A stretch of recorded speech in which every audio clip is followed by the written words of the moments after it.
नमस्कार, चिकनवाल्या चॅनलमध्ये सर्वांचं स्वागत आहे। तर आपण शेळ्यांना होणारे रोग आणि त्याच्यावरच्या उपाययोजना पाहत आहोत। गेल्या व्हिडिओमध्ये आपण PPR विषयी माहिती घेतलेली आहे आणि ह्या व्हिडिओमध्ये आपण शेळी देवी या रोगाबद्दल माहिती घेणार आहोत। त्याला इंग्रजीमध्ये गोट पॉक्स असे देखील म्हणतात। व्हिडिओ जास्त लांब होतो त्यामुळे शॉर्टमध्ये थोडक्यात पण मुद्देसुद्धा आपण बोलणार आहोत। सगळ्यात पहिल्यांदा जर रोग झाला असेल तर शेळ्यांना वेगळं करायचं आहे, चांगल्या शेळ्यांना वेगळं ठेवायचं आहे आणि आजारी शेळ्यांना वेगळं ठेवायचं आहे।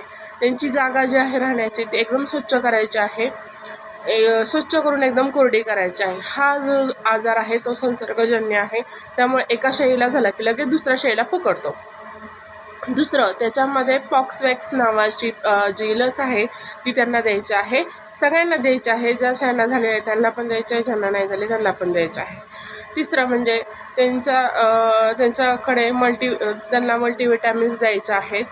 आणखीन त्यांना मऊ खाद्य द्यायचं आहे, पाणी छान पद्धतीने द्यायचं आहे। त्यांच्या शरीराचं तापमान वाढलेलं असतं, ताप येतो, त्यामुळे पॅरासिटामॉल सारख्या औषधांचा वापर करून तापाला आटोक्यात आणायचं आहे। पाचवं, जास्त प्रमाणात शेळ्यांचा मृत्यू होतो याच्यामध्ये, तर जर आटोक्यात आणायचं आहे तर हे होण्याआधीच आपल्याला त्याच्यावरती काम करायचं आहे। म्हणजे जर तुमचं करडू 3 महिन्यात झाले असेल तर तिथनं पुढं ह्या देवी शेळी रोगावरती ज्या लस उपलब्ध आहे त्या लसीकरण करायचं आहे प्रत्येक वर्षाला। धन्यवाद।